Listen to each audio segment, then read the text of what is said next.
আসসালামু আলাইকুম রহমতুল্লাহ। প্রিয় দর্শক, গত কয়েকদিন আগে আমার বিরুদ্ধে ফেসবুকে কিছু লেখা পোস্ট করেছিল আমার ফুফাতো ভাই মোহাম্মদ জামাল, যিনি মরহুম নোয়াব আলী সাহেবের ছেলে। সেই জামালের দ্বিতীয় ছেলে, সে আমার বিরুদ্ধে মূলত এই পোস্টগুলো প্রচার করেছিল। তো তার পরিপ্রেক্ষিতে আমি বিভিন্ন বাস্তবতা, বিভিন্ন আলোচনার মাধ্যমে উপস্থাপন করার পরে আমার এই আলোচনাগুলো দেখে আমার ফুফাতো ভাইয়ের ছেলে, তার ফেসবুক আইডির নাম দেওয়া আছে জাহিদুল ইসলাম, বাস্তবিক নাম কি সেটা আমি জানতে পারি নাই। তাকে আমি জিজ্ঞাসা করেছি যে তোমার নাম কি, কিন্তু সে আমাকে এই ব্যাপারে পরবর্তীতে আর কিছু বলেনি। সে হচ্ছে আমার ফুফাতো ভাইয়ের দ্বিতীয় ছেলে। তো এতটুকু আমি জানতে পেরেছি। তো সে পরবর্তীতে আমার আলোচনাগুলো দেখে সে বলতেছে আমি নাকি তাদের নামে মিথ্যাচার করতেছি। তো কি মিথ্যাচার করতেছি সে প্রমাণ হিসাবে সেখানে কয়েকটা বিষয় সে উল্লেখ করে। এর মধ্যে এক নম্বরে যে বিষয়টা সে আনে যে আমি নাকি মিথ্যা বলেছি, সেটা হচ্ছে যে আমি আমার পূর্বের আলোচনায় বলেছিলাম যে 2010 সালের দিকে আমার ফুফাতো ভাই জামাল সে যখন প্রবাস থেকে আসে, তার আগেই মূলত আমার দুই ফুফু আমার বাবাকে জায়গা দলিল করে দিয়ে দেয়। তো 2010 সালে অথবা 11 সালে ওই সময়ের দিকে আমার বাবা তখন তাকে বলেছিল এবং আমার মাও বলেছিল যে তোমার দুই খালাতো তারা তাদের জায়গা আমাকে দলিল করে দিয়েছে, এখন তুমিও যদি আমাকে দলিল করে দাও এবং তোমার যে প্রাপ্য সে অনুযায়ী আমরা তোমাকে টাকা দিয়ে দেই, তাহলে তোমার সাথে আমাদের একটা আপোষ মীমাংসা হয়ে গেল এবং ভবিষ্যতে এই বিষয়গুলো নিয়ে আর কোনো জটিলতা থাকবে না। তো এই বিষয়গুলো মূলত আমার বাবা এবং আমার মা উভয়ে তাকে বলেছিল। তো বলার পরে সে বিভিন্ন ভাষায় আমার বাবাকে সে তুচ্ছ-তাচ্ছিল্য করেছে, বিভিন্ন মানুষের সাথে বিভিন্ন বিষয় বলেছে। এই বিষয়গুলো জামালের ছেলে নিজেই স্বীকার করেছে। সেই প্রসঙ্গেও আমি পরে আসতেছি। আমার বাবার মূল উদ্দেশ্য ছিল যে যদি এটা সুরাহা হয়ে যায় তাহলে পরবর্তী প্রজন্মে আর কোনো ঝামেলা হবে না। এই জন্যই বাবা মূলত তার কাছে বিষয়টা উপস্থাপন করেছিল। আর বাবা তো টাকার বিনিময়ে বলেছিল, এরকম তো বলে নাই যে তোমার জায়গা তুমি আমাকে দলিল করে দিয়ে দাও, আমি তোমাকে কিছুই দিব না, এরকম কোনো কিছু তো বলে নাই। এখানে আমার বাবা এবং আমার মা যারাই এই আলোচনা করেছে তারাই বলেছিল যে তোমাকে এর বিনিময়ে টাকা দেওয়া হবে, একেবারে ফ্রি আমাদেরকে দলিল করে দিবা, এই কথা কিন্তু কেউ তাকে বলে নাই। কিন্তু সে বিষয়টাকে খুব গুরুতর ভাবে নিয়েছে এবং এই বিষয়টাকে সে সমালোচনার পর্যায়ে নিয়েছে, বিভিন্ন মানুষের কাছে সমালোচনা করেছে এবং বৈঠকে সে আমার বাবার সাথে রাগারাগিও করেছে। তো আমি মূলত যতটুকু জানতে পেরেছি যে ওই ঘটনার পরে সে আমার বাবার সাথে তার সম্পর্ক ভালো ছিল না। পরবর্তীতে সে আমাদের এক প্রতিবেশী, তিনি আমাকে জানিয়েছেন, আমার মাকে বলেছেন যে আমরা কখনো পরের সম্পত্তির প্রতি লোভ করি না। কারণ হচ্ছে আমাদেরকে তো তোমাদের অমুক আত্মীয় জামাল ভাইয়ের নাম বলেছে যে সে আমাদের কাছে বলেছিল যে তোমরা যদি জায়গা কিনতে চাও, কিনতে রাজি হও, তাহলে আমি তোমাদের কাছে জায়গা বিক্রি করব। তো এই কথা নাকি উনি বলেছেন। তো উনি না বলে থাকলে ওনার নাম কেন বলবে? আরো তো ওয়ারিশ আছে, আমাদের আরো বেশ কিছু ওয়ারিশ আছে, আমার এক জেঠি আছে এবং আমি যাদের কাছ থেকে জায়গা দলিল করেছি তারাও তখন, তাদের সাথেও আমাদের সুরাহা হয়নি। তো ওই সমস্ত ওয়ারিশদের নাম তো বলে নাই, তো তার নাম বলেছে, তো সে হয়তো বলেছে। তারপরে আমার ফুফাতো বোন আছে একজন, তার নামও বলে নাই, শুধুমাত্র জামালের কথাটাই উল্লেখ করেছে। তো আমাদের সেই প্রতিবেশী আমাদেরকে তার কথা বলেছে যে সে নাকি বলেছে এই যে তোমরা যদি আমার কাছে জায়গা কিনতে চাও তাহলে আমি তোমাদের কাছে এখান থেকে, বাড়ি থেকে বা বাড়ির আশেপাশে যে সমস্ত জায়গা আছে সেখান থেকে তোমাদের কাছে জায়গা বিক্রি করব। তো এই কথা আমাদের প্রতিবেশী আমাদেরকে জানিয়েছেন। এখন প্রতিবেশী যদি ভুল তথ্য দিয়ে থাকে আমাদেরকে, তো সেটাও হতে পারে, অসম্ভবের কিছু না। কিন্তু এখানে প্রতিবেশী ভুল তথ্য আমাদেরকে দিবে, এটার সম্ভাবনা একেবারেই নগণ্য। কারণ ওই সময় জামালের দ্বারা এই ধরনের কার্যক্রম সংগঠিত হওয়া এটা খুবই একটা স্বাভাবিক বিষয় ছিল। কারণ আমার বাবার সাথে তার তখন সম্পর্ক ভালো ছিল না। আর যদি সে নাই বলে থাকে, প্রতিবেশী যদি জঞ্জাল বাজানোর জন্য যদি বা কোনো ঝামেলা সৃষ্টি করার জন্য যদি বলে থাকে, তাহলে শুধু তার নাম কেন বললো, অন্য কারো নাম তো বলে নাই। আর সবচেয়ে বড় কথা হচ্ছে, যদি ধরে নেই যে হ্যাঁ ঠিক আছে প্রতিবেশী মিথ্যা কথা বলেছে, তো প্রতিবেশী আমাদেরকে এই কথাটা সঠিক বলে নাই, তো এরকমও যদি হয়, তো আমি আসলে এই ঘটনা উল্লেখ করার উদ্দেশ্য কি? উদ্দেশ্য ছিল আমার এটাই যে আমার বাবার সাথে তার সম্পর্ক খারাপ ছিল, সে মানুষের কাছে আমাকে উপস্থাপন করে যে আমার বাবা তাকে সব ওয়ারিশ দেওয়ার জন্য রাজি ছিল। হ্যাঁ, এখন তো আমার বাবা থাকলে আর এই সমস্ত কোনো ঝামেলা হতো না, আমার কারণে এত সব ঝামেলা হচ্ছে। তো এই বিষয়টাকে মূলত বোঝানোর জন্য আমি মূলত এই ঘটনা উল্লেখ করেছি যে আমার বাবা জীবিত থাকা অবস্থায় সে আমার বাবাকে জ্বালাতন কম করে নাই। এই বিষয়টাই মূলত আমি বুঝাইতে চাচ্ছি। এখন কথা হচ্ছে, যদি এই ঘটনা যদি সঠিক না হয়, সে যদি আমাদের প্রতিবেশীর কাছে এসে না থাকে, প্রতিবেশীকে এই কথা বলে না থাকে, প্রতিবেশী যদি আমাদেরকে মিথ্যা তথ্য দিয়ে থাকে, যদি তাই যদি হয়, তাহলে ধরলাম যে এই ঘটনা মিথ্যা। কিন্তু আমি এই ঘটনার মাধ্যমে যেটা বুঝাইতে চাচ্ছি সেটা হচ্ছে যে আমার বাবার সাথে তার অসৎ আচরণ এবং আমার বাবাকে হয়রানি করা, হ্যাঁ, যে এই হয়রানি মূলত এখন থেকে না, আমার বাবা জীবিত থাকা অবস্থাতেই মূলত তার এই হয়রানিমূলক কার্যক্রম শুরু, এবং আমার বাবার সাথে তার অশালীন আচরণ তখন থেকেই শুরু। এই বিষয়টা আমি মূলত বোঝাতে চাচ্ছি। এখন কথা হচ্ছে, এই বিষয়টা তারা স্বীকার করবে কিনা, আমার ফুফাতো ভাইয়ের ছেলে এই কথাটা স্বীকার করবে কিনা যে আমার বাবা জীবিত থাকা অবস্থায় এই নওয়াব আলীর ছেলে জামাল সে আমার বাবার সাথে এই রাগারাগি করেছে এবং বিভিন্ন বিষয় নিয়ে সে আমার বাবাকে দোষারোপ করেছে, এটা স্বীকার করবে কিনা? এটা যদি স্বীকার করে তাহলে এখানে আর আমার কোনো দ্বিমত নাই। আর এটা সে স্বীকার অবশ্যই করবে, এবং ইতিমধ্যে সে তার লেখার মধ্যে লিখেছে যে আমার বাবা যখন আমার ফুফাতো ভাইকে বলেছিল যে তুমি যখন, হ্যাঁ, তুমি এখন আনতে চাও না, ওয়ারিশ আনবা না বলতেছো, কিন্তু পরবর্তীতে তো তোমার ছেলেরা আনতে পারে, এটা আমার বাবা বলাতে আমার ফুফাতো ভাই জামাল তখন আমার বাবার সাথে রাগান্বিত হয়েছে ওই বৈঠকের মধ্যেই।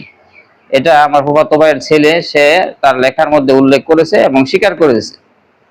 তো কথা হচ্ছে যে আমার বাবার এই কথাটা বলা, এটা কি কোনো রাগের কথা হচ্ছে? এটা কি কোনো রাগান্বিত হওয়ার মতো কথা? এই কথাটা কি কোনো অন্যায় কথা? আমার বাবার মূল উদ্দেশ্য হচ্ছে যে যদি এটা সুরাহা হয়ে যায় তাহলে ভবিষ্যতে আর কোনো ঝামেলা হবে না। সুরাহা যদি না হয়, তুমি এখন বললা যে আমি নিব না, পরবর্তীতে তোমার সন্তানরা তারা আমার ছেলেদের সাথে তাদের একটা ঝামেলা হইতে পারে, তো আমি থাকতে থাকতে এটার একটা সুরাহা হয়ে যাক। মূলত আমার বাবার উদ্দেশ্য ছিল এটা। আমার বাবার উদ্দেশ্য এটা ছিল না যে তোমার ছেলেরা নিয়ে আসবে, নিয়ে আসাটা অন্যায় হবে, এটা কিন্তু আমার বাবা বলে নাই। আমার বাবার এই কথার জবাবে তখন নওয়াব আলীর ছেলে জামাল আমার ফুফাতো ভাই সে উত্তর দিয়েছে কি, যে আমার ছেলেরা যদি আনতে যায় সেটা কি আপনারটা আনবে নাকি তাদের প্রাপ্যটা আনবে? তা আমার বাবা কি বলেছে যে আমারটা নিয়ে আসবে? আমার বাবা তো তাদের প্রাপ্যটা নিবে সেটাই বলেছে। তবে নেওয়ার তো একটা সিস্টেম আছে, একটা সৌন্দর্য আছে। সে সৌন্দর্য হচ্ছে কোনো সংঘাত সৃষ্টি না হওয়া। তো আমার বাবার উদ্দেশ্য ছিল যে আমি থাকতে থাকতে এবং তুমি থাকতে থাকতে যদি এটা সুরাহা হয়ে যায় তো এটা সুন্দরভাবে হবে, কিন্তু পরবর্তীতে এটা নিয়ে বিশৃঙ্খলা হবে। আজকে আমার বাবার সেই কথার বাস্তবায়ন হচ্ছে। আজকে নওয়াব আলীর ছেলে জামাল, আর জামালের ছেলে সে আমার বিরুদ্ধে ফেসবুকে স্ট্যাটাস দিচ্ছে। আজকে এই যে জামালের ছেলে সে আমার বিরুদ্ধে ফেসবুকে স্ট্যাটাস দিচ্ছে এবং আমাকে নিয়ে কুৎসা রটাচ্ছে। তো এগুলো কি সমাজের মধ্যে এগুলোর কি একটি খারাপ প্রতিক্রিয়া সৃষ্টি হচ্ছে না? তো আজকে যদি এই নওয়াব আলীর ছেলে জামাল, আমার ফুফাতো ভাই, সে যদি আমার বাবা জীবিত থাকা অবস্থায় এটা সুরাহা করে ফেলতো, তাহলে কি আজকে এই বিষয়গুলো, এই বিশৃঙ্খলাগুলো সৃষ্টি হতো? তো আমার বাবা মূলত সেই বিষয়টাই তাকে বোঝানোর চেষ্টা করেছে, কিন্তু সে সেটাকে ভিন্ন দৃষ্টিতে উল্লেখ করে সে আমার বাবার প্রতি রাগান্বিত হয়েছে এবং বলছে যে আপনারটা আনবে নাকি? আমার বাবা কি বলেছে যে তোমার ছেলে আমারটা নিয়ে আসবে? এটা তো বলে নাই। সে দ্বিতীয় নাম্বারে যে বিষয়টা উল্লেখ করেছে যে আমি নাকি তাদের নামে মিথ্যাচার করতেছি, সেটা হচ্ছে যে আমি বলেছিলাম যে আমার মায়ের কেনা সম্পদ এবং আমার বাবার কেনা সম্পদ, সেগুলোর মধ্যেও আমার ফুফুর নাম চলে আসছে। প্রকৃত অর্থে সেগুলোতে আমার ফুফুর নাম আসার কথা না। আমার মায়ের কেনা জমি যেটা, সেটা আমার মায়ের নামে আলাদাভাবে বিআরএস রেকর্ড হওয়ার কথা ছিল, এবং আমার বাবা যেগুলো কিনেছে সেগুলো আমার বাবার নামে আলাদাভাবে বিআরএস রেকর্ড হওয়ার কথা ছিল। কিন্তু বাস্তবিক অর্থে দেখা গেছে যে সেগুলোতেও আমাদের ফুফুদের নাম চলে আসছে, এবং ফুফুরা ফারাইজ অনুপাতে ভাইয়ের অর্ধেক বোন যেইভাবে সম্পদ পায় সেভাবেই তাদের অংশ সেখানে লেখা আছে। তো আমার বাবার কেনা জমি, মায়ের কেনা জমি, তো তাদের নামে এটা আসাটা এটা সঠিক না। যেহেতু এসেছে তাহলে এটা ভুল স্বীকার করতে হবে এবং প্রকৃত মালিককে তার জমি, তার অধিকার মেনে নিতে হবে। যদি বলে যে না আমার মায়ের নামে চলে আসছে এটাই আমি নিব, তাহলে তো এটা আর ভুল রইলো না, এটা হয়ে গেল অন্যায়। একটা হচ্ছে অনিচ্ছাকৃত ভুল, আর আরেকটা হচ্ছে ইচ্ছাকৃত অন্যায়। ভুলের উপর যখন মানুষ অটল থাকে এবং এই ভুলটাকে অন্যের উপরে চাপানোর চেষ্টা করে, তখন সেটা কিন্তু আর ভুলের পর্যায়ে থাকে না, সেটা হচ্ছে অন্যায়ের পর্যায়ে চলে যায়। তো আমি যে বলেছি যে তার দাদির নামে, অর্থাৎ আমার ফুফুর নামে, আমার ফুফাতো ভাই জামালের মায়ের নামে আমার মায়ের কেনা জমি, আমার বাবার কেনা জমি ভুলবশত চলে গেছে। এবং এটা যে আমি বলেছি এটা নাকি আমি তাদের উপর মিথ্যাচার করেছি। তো এখন বিষয় হচ্ছে যে তিনি এই রেকর্ড করেছেন কিনা, এটা হচ্ছে একটা প্রশ্ন। আমি আমার আগের আলোচনায় এটাও বলেছি, এটা অন্য কেউ করতে পারে, আমার বাবাও করতে পারে, অসম্ভবের কিছু নয়, আমার চাচাও করতে পারে বা অন্য কেউ করতে পারে। আমি কিন্তু এটাও বলেছি যে নিশ্চিত যে এই রেকর্ড এই নওয়াব আলীর ছেলে জামাল করেছে, আমার মায়ের জমি, আমার বাবার জমি তার মায়ের নামে করে নিয়েছে, এটা আমি নিশ্চিত ভাবে বলি নাই, সম্ভাবনা হিসাবে বলেছি। কারণ আমার সামগ্রিক বক্তব্য এটাই মূলত আমি বোঝাতে চেয়েছি যে সম্ভবত সেই করে নিয়েছে। আর এটা কেন বলছি যে সে করেছে, কারণ সে এই ভুল অনুযায়ী নেওয়ার জন্য সে প্রাণপণ চেষ্টা করছে, এবং এই বিআরএস রেকর্ড কেন সংশোধন আমি করতে চাচ্ছি সেই জন্য সে আমার উপর যে কোনো পর্যায়ের সে জুলুম নির্যাতন সে করার চেষ্টা করতেছে। তো যদি সে নিজে না করে থাকে, তাহলে এই ভুল রেকর্ডটাকে টিকিয়ে রাখার জন্য সে এইভাবে মরিয়া হয়ে উঠলে কেন, এটা হচ্ছে আমার প্রশ্ন। যে এই ভুল রেকর্ড টিকানোর জন্য এবং সেটা সংশোধন না করার জন্য সে এভাবে মরিয়া হয়ে উঠলো কেন, এটা প্রশ্ন। যেহেতু সে এটার জন্য এভাবে পাগল হয়ে গেছে যে এভাবে এটাকেই টিকিয়ে রাখতে হবে। আমার মায়ের নামে যে জমি এখানে রয়েছে ক্রয় করা, সেই জমিটি সে দিতে রাজি নয়, সে দিয়ারা অনুযায়ী নিবে, সেখানে যা আছে সে সেটাই নিবে। এই যে এই দলিলটা, এই দলিলে গ্রহীতা হচ্ছে আমার মা। এটা ক্রয় করা হয়েছে এই রাজা মিয়ার কাছ থেকে। রাজা হচ্ছে শাহাদত, উত্তরপাড়ার শাহাদতের বাবা, কান্দাপাড়ায় তাদের বাড়ি। তো এখানে এই দলিলটা হয়েছে 1986 সনে।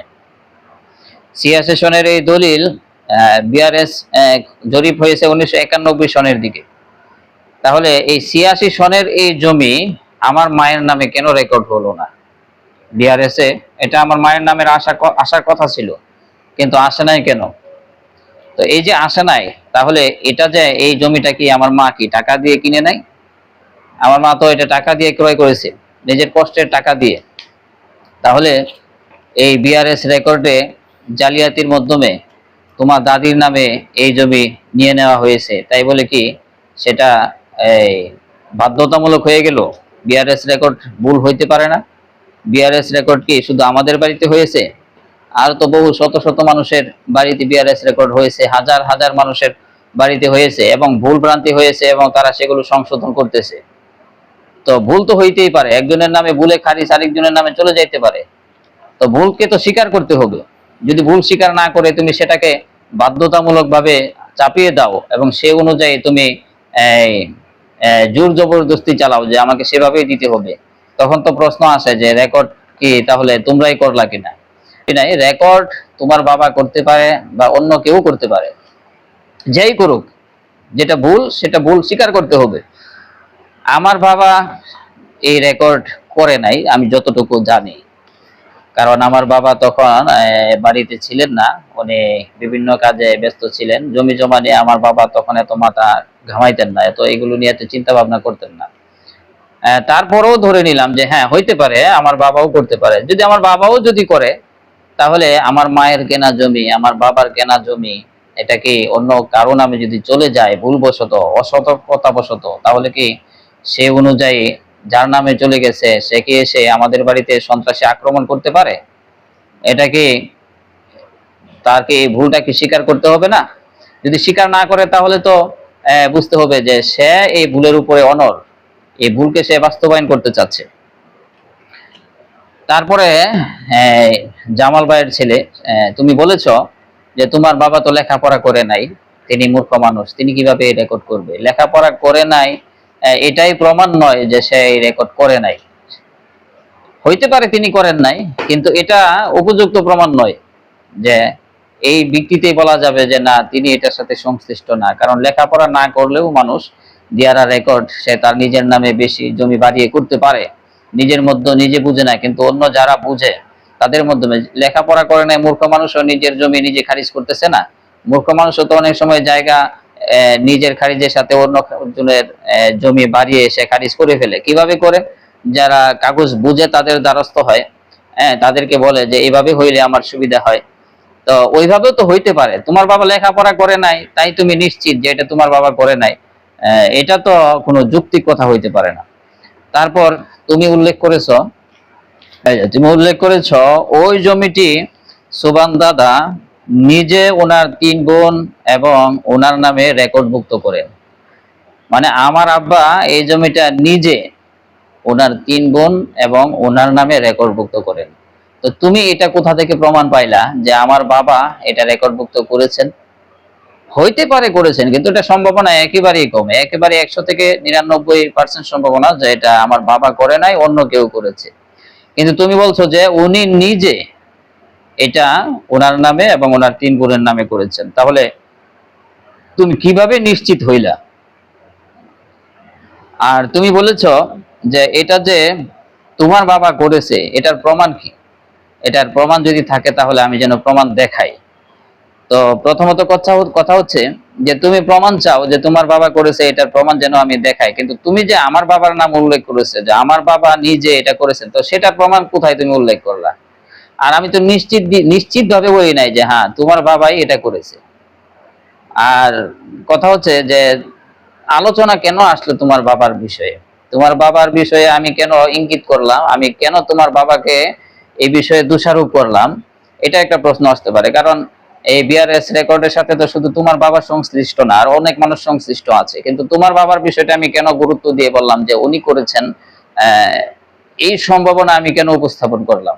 এর কারণ হচ্ছে তোমার বাবা এই ভুল রেকর্ডকে টিকানোর জন্য এমন কোনো অপরাধ নাই যেটা তিনি করছেন না। তো উনি যদি না করে থাকেন তাহলে উনি এটাকে টিকানোর জন্য এভাবে মরিয়া হয়ে উঠছেন কেন? উনি এটার এই অনুযায়ী নেওয়ার জন্য এইভাবে পাগল পারা হয়ে গেছেন কেন? এটা হচ্ছে মূলত আমি তোমার বাবাকে এই বিষয়ের সাথে সম্পৃক্ত করার সবচেয়ে বড় কারণ। তারপর তুমি বলেছ যে আমি তোমাদের নামে আরেকটি নাকি মিথ্যা কথা বলেছি। সেটা হচ্ছে তুমি উল্লেখ করেছো যে আমার বাবার সম্পদ তোমার দাদির নামে চলে গেছে, এটা নাকি আমি মিথ্যা কথা বলেছি।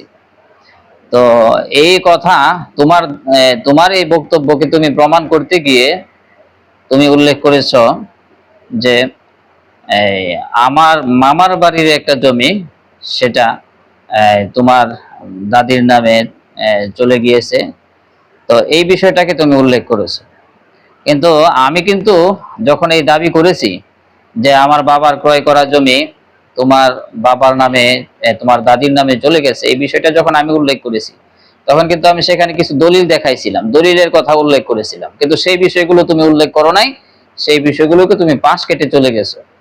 সেই বিষয়গুলোকে পাশ কেটে চলে গিয়ে তুমি শুধু একটা প্রসঙ্গ এনেছো, সেটা হচ্ছে যে আমার মামার বাড়ির একটা জমি, সেটা আমার ফুফুদের নামে আসছে, আমার বাবার নামেও আসছে, সেই বিষয়টা শুধু উল্লেখ করেছো। আর সেই বিষয়টা উল্লেখ করে তুমি বলেছো যে এটা কিভাবে তোমার দাদির নামে আসলো, আমার ফুফুর নামে আসলো, সেটা তোমরা কেউ জানো না কিভাবে আসলো, এবং সেটা তোমরা চাও না। তো যদি তোমরা না চাও সেটা, তাহলে সেই বিষয়ের বিতর্কে আর যাচ্ছি না। কিন্তু কথা হচ্ছে যে তুমি শুধু এই বিষয়টাকে উল্লেখ করলা, কিন্তু আমি তো এই বিষয়ে আলোচনায় আনি নাই। এই বিষয়টা কিন্তু আমার মৌলিক আলোচনায় ছিল না। আমি যে বিষয়গুলো, যে আমার বাবার কেনা জমি তোমার দাদির নামে, আমার ফুফুর নামে চলে গেছে, এই বিষয়টার প্রমাণ হিসাবে আমি কিন্তু কয়েকটা দলিল উপস্থাপন করেছিলাম। এর মধ্যে একটি হচ্ছে যে এই দলিলটা, এই দলিলটা, এটা আমার মায়ের নামে দলিল হয়। তো এখানে যে জমিটা আছে, এটা কিন্তু গ্রাম্য সালিশের মাধ্যমে 2009 সালে গ্রামের সালিশের মাধ্যমে, তৎকালীন সময়ের যারা গ্রামের যারা সালিশ করতেন, এরকম দেন দরবার মামলা মোকদ্দমার পরে এই জমিটা আমার মা ক্রয় করেন আব্দুল হাই মৌলভী সাহেবের সন্তান মনোয়ারা বেগম, ওনাকে মরিয়ম নামে ডাকা হয়, ওনাদের কাছ থেকে কিনেন বিভিন্ন দরবার মামলা মোকদ্দমার পরে। তো এই যে জায়গাটি আমার মায়ের নামে দলিল, কিন্তু এই জায়গার জমিগুলো কিন্তু তোমার দাদির নামে, বিআরএসে এই জায়গাগুলো তোমার দাদির নামে চলে গেছে। তো এই বিষয়টা তো তুমি উল্লেখ করো নাই। আমি প্রমাণ হিসেবে যা উপস্থাপন করলাম সেগুলো তুমি পাশ কেটে চলে গেলা। এরপরে এই যে আরেকটা দলিল, এই যে এই দলিলটা, এই যে রাজা মিয়ার কাছ থেকে এই জমিটি আমার মা ক্রয় করেছে। এটা হচ্ছে 1986 সনের দলিল। এই যে এখানে সন লেখা আছে, 1986 সনের দলিল এটা। বিআরএস রেকর্ডের জরিপ হয়েছে 1991 সালে। তো 86 সনে এই জমি আমার মা ক্রয় করেছে, কিন্তু এই জমি আমার মায়ের নামে রেকর্ডভুক্ত না হয়ে তোমার দাদির নামে এবং অন্যান্য ওয়ারিসদের নামে চলে গেছে। তাহলে এটা কি তোমার দাদির নামে যায় নাই? এই দাগে, এই দলিল করা জায়গাতে কি তোমার দাদির নাম আসে নাই? এই দলিল করা জায়গাতেও তোমার দাদির নাম আসছে বিআরএস এ, যেটা ভুল। তো এই যে দলিল করা জায়গাটি, এখানেও কিন্তু তোমার দাদির নাম চলে আসছে ভুলবশত। তো এর পরবর্তীতে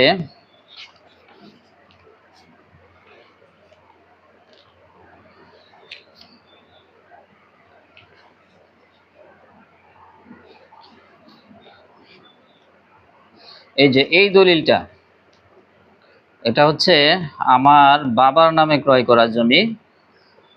এই জমিটাতেও তোমার দাদির নাম চলে আসছে, এবং উনি ফরায়েজ অনুপাতে, অর্থাৎ মানুষ তাদের পিতার সম্পদ থেকে যেভাবে ফরায়েজ অনুপাতে বন্টন পায়, ভাইয়ের অর্ধেক বোন পায়, সেই পদ্ধতিতে ফরায়েজ অনুপাতে এই জমিটিও তোমার দাদির নামে চলে গিয়েছে, কিন্তু এটা আমার বাবার কেনা সম্পদ।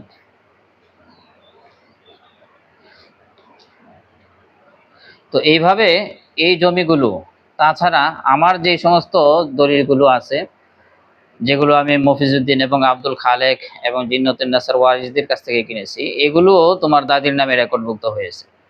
তো এই সবগুলো বিষয়, আমার বাবার নামের দলিল করা জমির বিষয়, মায়ের নামে দলিল করা জমির বিষয়, এই সবগুলো বিষয় তুমি পাশ কাটিয়ে তুমি শুধুমাত্র একটা বিষয় উল্লেখ করেছ, যে আমার মামার বাড়ির জমি তোমার দাদির নামে চলে গেছে। সেই বিষয়টা উল্লেখ করেছ এবং বলছো এটা কিভাবে হয়েছে এটা তুমি জানো না, তোমরা কেউ জানো না, তো এটা তোমরা চাও না। তো শুধু একটা বিষয় উল্লেখ করলা, বাকি বিষয়গুলো তুমি পাশ কাটিয়ে চলে গেলা, এবং পাশ কাটিয়ে চলে গিয়ে তুমি দাবি করলা যে তোমার দাদির নামে যে বিআরএস রেকর্ডে প্রকৃত মালিকানার চাইতে বেশি জমি চলে গিয়েছে, সেটা আমি যে বলেছি এটা নাকি আমি মিথ্যা কথা বলেছি। তো এই যে এতগুলো দলিল আমি উল্লেখ করলাম, এগুলো কেন তুমি পাশ কাটিয়ে চলে গেলা? আবার পাশ কাটিয়ে চলে গিয়ে তুমি আমাকে মিথ্যাবাদী প্রমাণ করার জন্য চেষ্টা করলা। তারপরে তুমি উল্লেখ করলা যে 2010 সালে আমার দুই ফুফু তারা আমার বাবাকে জমি দলিল করে দেয়। তুমি দাবি করলা যে আমার দুই ফুফুকে নাকি আমার বাবা এবং আমার মা তারা নাকি হজের প্রলোভন দেখিয়েছে, যে তাদেরকে হজ করাবে। তুমি লিখেছো যে 2010 সালের কাছাকাছি সময়ে সম্ভবত আমার দাদির দুই বোনকে সুবহান দাদা এবং ওনার স্ত্রী তারামহল প্রলোভন দেখান যে দাদির দুই বোনদের বলেন ওনাদের হজ করাবে এবং ওনাদের বিপদে দেখবেন, বিনিময়ে খুশি হয়ে সুবহান দাদার নামে ওনাদের দুজনের সম্পত্তি রেজিস্ট্রি করে দিতে ওনারা এদের কথা বিশ্বাস করে প্রায় 2 কানি জায়গার মতো রেজিস্ট্রি করে দেন। এটা তুমি দাবি করেছো। তো কথা হচ্ছে যে এটার সাথে আমার আমার বক্তব্যের সংশ্লিষ্টতা কি? আমি এখানে কি মিথ্যা কথা বললাম? এটা তুমি একটা ঘটনা উল্লেখ করেছো, এবং তুমি বলেছো আমার ফুফু নাকি পরবর্তীতে দেখছো দাদির দুই বোনের একজন আমার ফুফুর সাথে, তুমি বলছো যে দাদি তোমার দাদির অর্থাৎ আমার ফুফুর দুই বোনের একজন নাকি তোমার ফুফুর সাথে অর্থাৎ জামাল ভাইয়ের বোনের সাথে কান্নাকাটি করে নাকি এসব বলেছে। তো কথা হচ্ছে যে এটার সাথে আমার সংশ্লিষ্টতা কি? যদি আমার বাবা দলিল তো আমাকে করে দেয় নাই, দলিল করে দিয়েছে আমার বাবাকে, আমার দুই ফুফু আমার বাবাকে জায়গা দলিল করে দিয়েছে। কিন্তু এখানে তুমি উল্লেখ করলা যে আমি মিথ্যা কথা বলেছি, তারপরে এই ঘটনা উল্লেখ করলা, এটার সাথে আমার বক্তব্যের সংশ্লিষ্টতাটা কি? সেটা তো কোনো সামঞ্জস্যতা নেই। এখানে আমার বক্তব্যের কোনো সংশ্লিষ্টতা কোনো প্রশ্নই আসে না। এটা হলো প্রথম কথা। দ্বিতীয়ত কথা হচ্ছে এই যে বললা যে হজের প্রলোভন দেখাইছে, এটা তুমি কোথায় পাইলা? এটার কি প্রমাণ আছে তোমার কাছে? একজনে একটা বললো আর তুমি সে অনুযায়ী চালাই দিলা কথাটা। তুমি বলছো যে আমার ফুফু নাকি তোমার ফুফুর কাছে বলেছে, আর তোমার ফুফু হয়তো তোমাকে বলছে, কিন্তু আমার ফুফু তোমার ফুফুর কাছে বলেছে, এটা প্রমাণ কি? আর তোমার ফুফু যদি তোমাকে বলে থাকে তাহলে উনি কি তোমাকে কোনো প্রমাণ দেখাইতে পারছে, নাকি একটা বলছে আর সেই অনুযায়ী তুমি এটা এখন চালিয়ে দিলা ফেসবুকের মধ্যে, অনলাইনের মধ্যে? তো এইভাবে এটা উল্লেখ করে তুমি এখানে একটা বিতর্ক সৃষ্টি করা, এটার তো কোনো যুক্তিকতা নাই। দ্বিতীয়ত কথা হচ্ছে যে এখানে হজের প্রলোভন আসলেই কি আমার বাবা বা আমার মা দেখাইছেন কিনা, এটা একটা আলোচনা করার দরকার। যেহেতু তুমি বিষয়টা প্রসঙ্গ আনছো, সেই জন্য এই বিষয়টাও প্রাসঙ্গিকভাবে আলোচনায় আসছে, চলে আসে। মূলত আমার দুই ফুফু আমার বাবাকে জায়গা দলিল করে দেয়। তো জায়গা দলিল করে দেওয়ার পিছনে কিছু কারণ আছে, সেই সঠিক বাস্তবতা তুমি হয়তো জানো না, বা জেনে থাকলেও তুমি সেটা উল্লেখ করতেছো না। তুমি এখানে একটা বিভ্রান্তিকর মিথ্যা তথ্য এখানে উপস্থাপন করছো। মূলত ঘটনা হচ্ছে যে 2010 সালের দিকে আমার জেঠা জনাব মরহুম আব্দুল আউয়াল মাস্টার সাহেব, উনি একটা প্ল্যান নিয়েছিলেন যে আলোকবালিতে ওনার যত জমি আছে সব উনি বিক্রি করে ফেলবেন। এগুলো বিক্রি করে উনি হয়তো শহরের দিকে জায়গা রাখবেন, বা উনি যেখানে থাকতেন ঢাকা সাভারে ওইদিকে হয়তো জায়গা রাখবেন, অথবা ওইখানে কোনো অন্য কোনো প্ল্যান ছিল, হয়তো বিল্ডিং ইমারত বা কোনো কিছু একটা করার হয়তো ওনার প্ল্যান ছিল। উনি আলোকবালির জমি যে কোনো কারণেই হোক উনি আলোকবালির জমি বিক্রি করে ফেলবেন। তো সেই প্ল্যান হিসাবে উনি এখন চিন্তা করলেন যে এককভাবে তো আর সবটা সম্ভব না, তো আমার ফুফুদের কাছে উনি গিয়েছেন, আমার বড় ফুফুর কাছে। আমার বড় ফুফু উনি ঢাকাতে থাকতেন, তো সেখানে ওনার কাছে গেলেন। গিয়ে আমার বড় ফুফুকে বললেন যে আমরা এই আমার যে সমস্ত জমি আছে বিক্রি করে ফেলবো, তো আমার সাথে তো তোমাদেরও অংশ আছে, তো সেটা সহ বিক্রি করব। তোমরা সাইন এবং ছবি দাও, স্বাক্ষর এবং ছবি দিলে তারপর আমরা ভালো পার্টি আছে সেই পার্টির কাছে জায়গা বিক্রি করব। বিক্রি করার পরে যে টাকা আসবে সেখান থেকেও তোমাদেরকে মোটা অঙ্কের একটা টাকা দেওয়া হবে। এটা আমার যেটা আব্দুল আউয়াল মাস্টার সাহেব উনি আমার ফুফুকে বলছে, বড় ফুফুকে। তো এই কথা বলার পরে তো আমার বড় ফুফু অত্যন্ত মনে কষ্ট পাইলেন যে আমার বাবার রেখে যাওয়া জমি, হ্যাঁ, অনেক জায়গা তো আগেই বিক্রি করে ফেলেছে, এখন আবার বিক্রি করার জন্য চেষ্টা করতেছে, আমাকে বলতেছে ছবি এবং স্বাক্ষর দেওয়ার জন্য। তো ওনার মনে বিভিন্ন রকমের চিন্তা হয়তো ঘুরপাক খাইছে। তো উনি আমার বড় ফুফু তখন আমার বাবার সাথে যোগাযোগ করে, এবং এটাও বলেছে যে যে বিক্রি করলে তো তোমারটা তুমি বিক্রি করো, আমারটা আমার ভাই আব্দুল সুবহান তার সাথে থাকবে, যেভাবে আছে সেভাবেই থাকবে, আমরা জায়গাটাকে বিক্রি করতে চাই না, আমাদের টাকারও দরকার না, আমার বড় ফুফু বলছে।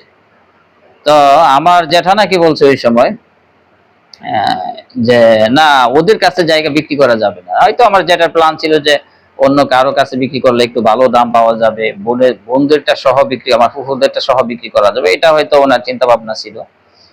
তো উনি বললেন যে না, তাদের কাছে বিক্রি করা যাবে না, অন্য কোথাও বিক্রি করব।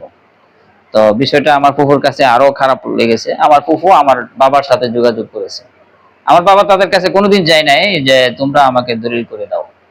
তো আমার ফুফু তখন আমার বাবার সাথে যোগাযোগ করেছে যে আমাদের যে প্রাপ্য আমরা তোমাকে দলিল করে দিয়ে দিব, তোমাকে দলিল করে দিয়ে দিব, যাতে করে এখানে কোনো আর বিশৃঙ্খলা সৃষ্টি না হয়। কারণ ইতিপূর্বে আমার জ্যাঠা বিভিন্ন জায়গা জমি বিক্রি করেছেন বিতর্কিত ভাবে, এবং আমাদের আমার জ্যাঠার যে বাড়ি সেই বাড়িতেও উনি বিভিন্ন ব্যক্তিদেরকে রাখতেন, থাকতো থেকে আমাদের সাথে তারা ঝগড়া দ্বন্দ্ব করেছে, এগুলো নিয়ে অনেকই ঝামেলা হয়েছে।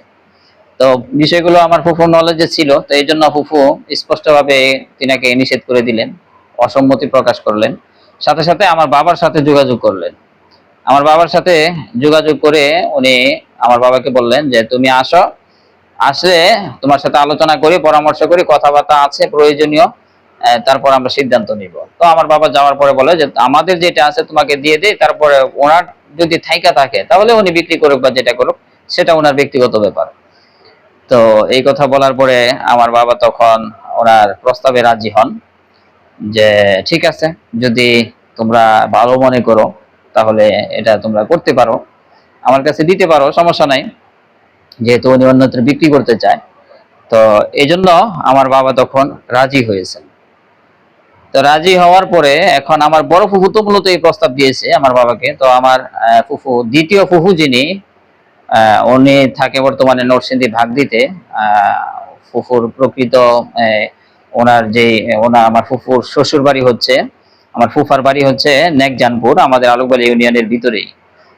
তো আমার দ্বিতীয় ফুফুকে আমার বড় ফুফু তখন এই বিষয়টা বলেছে যে যদি আমরা আমাদের ছোট ভাইকে যদি জায়গা দলিল করে না দেয়, এগুলো নিয়ে আরো বিশৃঙ্খলা হবে, এগুলোতে অন্য মানুষ আসবে, এসে এই সমস্ত জায়গা নিয়ে মানুষ যাই ঝামেলা করবে, আমাদের যারা ভাইয়ের ছেলে পেলে আছে তাদের সাথে ঝগড়া দ্বন্দ্ব করবে। তো এই বিশৃঙ্খলা আমরা আর দেখতে চাই না, আমাদের বাবার জমি আমাদের ভাইদের কাছে থাকুক, এটাই আমাদের জন্য নিরাপত্তা, আমাদের প্রশান্তি। তো এই জন্য তখন আমার বড় ফুফু আমার দ্বিতীয় ফুফুকে বিষয়টা বুঝাইলেন এবং বললেন। আমার দ্বিতীয় ফুফু যিনি, তিনি একবারে সহজ সরল মানুষ, একেবারে সহজ সরল মানুষ। উনি তখন বললেন যে আমার বড় ফুফুর নাম হচ্ছে নূরজাহান, যে নূরজাহান বোন, তুমি যেখানে আছো আমি সেখানে আছি, আমার কোনো দ্বিমত নাই, তুমি যেটা ভালো মনে করো আমি সেটাই করব। তো আমার দুই ফুফু, বড় ফুফু এবং দ্বিতীয় ফুফু, তারা দুইজন পরবর্তীতে সম্মিলিতভাবে, এবং তারা এটাও বলেছে যে আমাদের ভাই যদি আমাদেরকে কোনো কিছু নাও দেয় জীবনে, তাতেও আমাদের কোনো আপত্তি নেই। আমার বাবা নাকি বলেছিল যে তোমরা যে আমাকে জায়গা দলিল করে দিতেছ, তো পরবর্তীতে আমার ছেলেরা তোমার ছেলেদেরকে দেখাশোনা করে কিনা বা এরকম, এটাও তো একটা বিষয়। তো ফুফুরা বলেছে যে আমরা কিছু চাই না, বড় ফুফু বলেছে যে আমরা কিছু চাই না, আমরা বিশৃঙ্খলা দূর করার জন্য মূলত এই সিদ্ধান্ত নিয়েছি। তো তারপরে নিঃস্বার্থভাবে আমার দুই ফুফু স্বেচ্ছায় আমার বাবাকে জায়গা দলিল করে দেয়। এই দলিলটি হচ্ছে এটা, সে যে দাবি করেছে যে হজের প্রলোভন দেখাইছে, এই কথার প্রমাণ কিয়ামত পর্যন্ত দিতে পারবে না। যে কবে আমার বাবা বা আমার মা বলেছে যে দলিল করে দিলে হজ করাইবে, এটা কখনো বলে নাই, অসম্ভব কথা।